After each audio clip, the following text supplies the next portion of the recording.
Tumsifu Yesu Kristo. Uhuru wa Yesu. Mola yaseba tuitikie wote Yesu.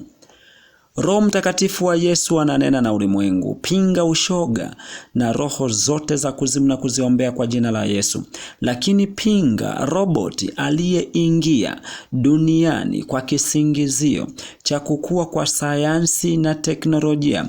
Ni sanamu huyo. Kwanza tuanze na sala ya ufalme wa Yesu inayotoka katika kitabu cha Mathayo sura ya 6 mstari wa 9 hadi wa 13. Baba yetu uliye mbinguni, jina lako litukuzwe, ufalme wako uje, mapenzi yako yatimizwe hapa duniani kama uko mbinguni. Utupe leo riziki yetu, utusamee deni zetu kama sisi nasi tuwasamee wadeni wetu, na usitutie majaribuni, lakini utuokoe na yule mwovu, kwa kuwa ufalme ni wako na nguvu na utukufu hata milele. Amina. Kama kujiunga na chaneli hii ya ufalme wa Yesu ni leo, ni vyema sana kufuatilia vipindi vya nyuma, utabarikiwa sana. Leo tutajifunza siri moja ya Yesu Kristo inayotoka katika kitabu cha Wakorinto wa pili sura ya 3.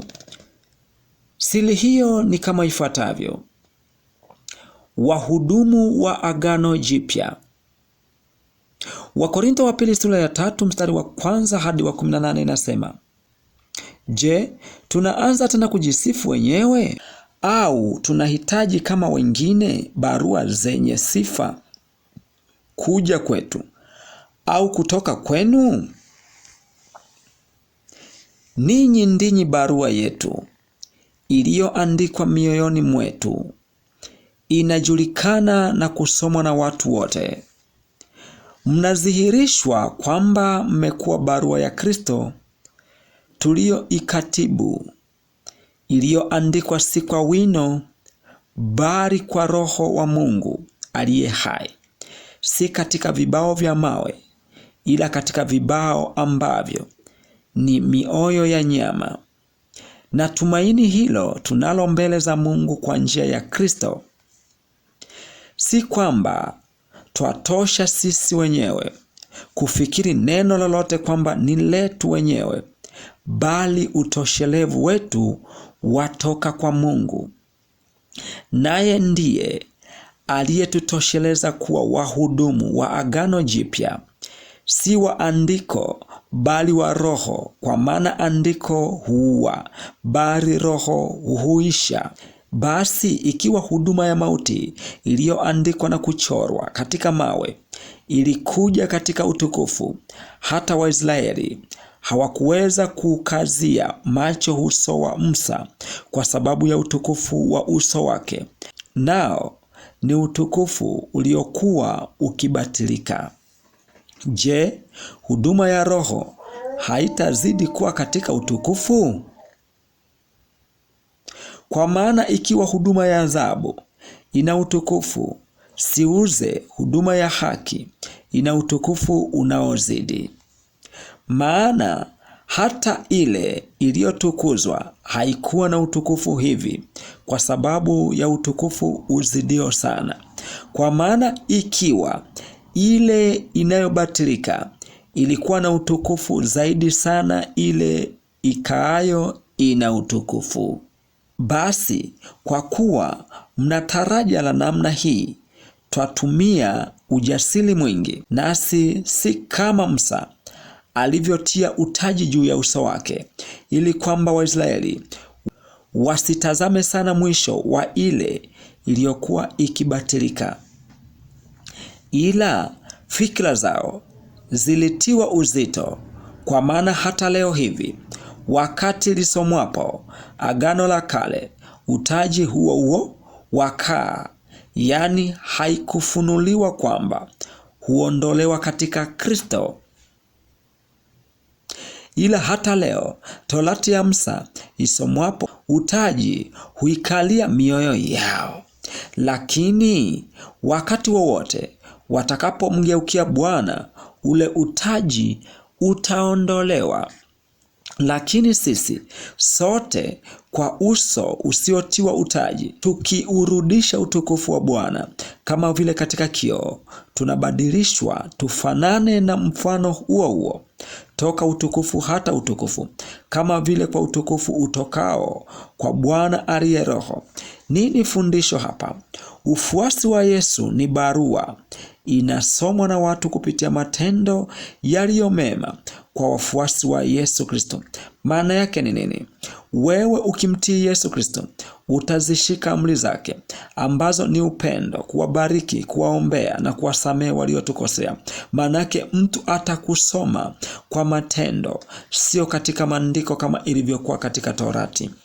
Lakini kitu kingine, mfuasi wa Yesu anaongozwa na Roho wa Mungu na sio akili zake mwenyewe.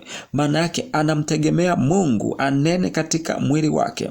Rejea Wakorintho wa pili sura ya 3 mstari wa 5 inasema, si kwamba twatosha sisi wenyewe kufikiri neno lolote kwamba ni letu wenyewe, bali utoshelevu wetu watoka kwa Mungu.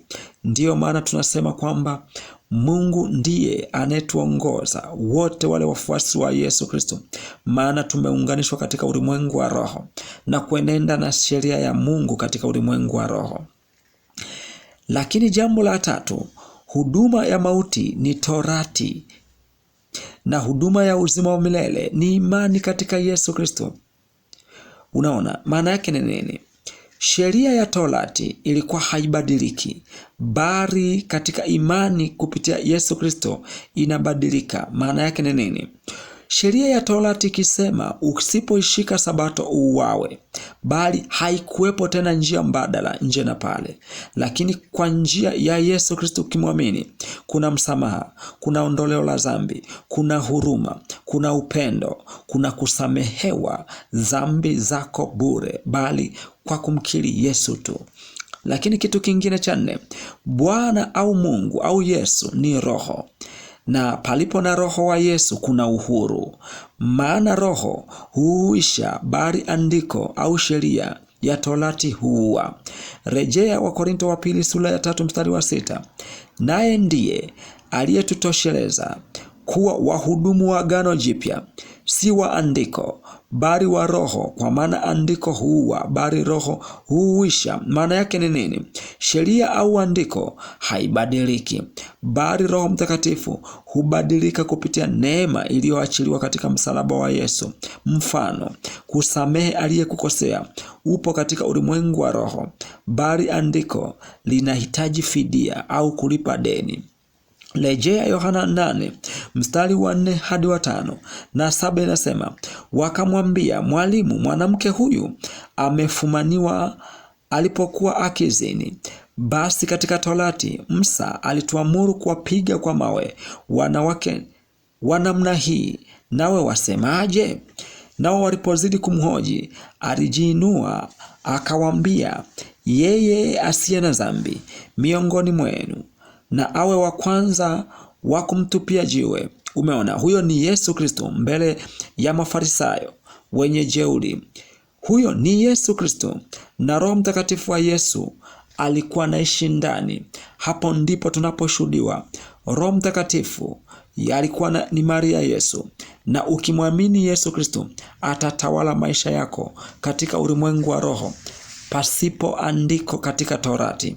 Maana yake utajikuta unaweza kutenda, unaweza kusamehe, unaweza kuziishi sheria za Mungu pasipo masharti, pasipo andiko, kwa sababu umeunganishwa kwa uwezo wa Roho Mtakatifu na Yesu Kristo katika ulimwengu wa roho. Asanteni sana. Ombi. Yesu Kristo, tupe nguvu ya kutenda kazi yako kwa uaminifu kwa kila mmoja wetu kulingana na talanta uliyotugawia watu wako duniani. Amina. Asanteni kwa kunisikiliza. Mungu ibariki Tanzania. Mungu ibariki dunia yote na mataifa yote duniani. Amina.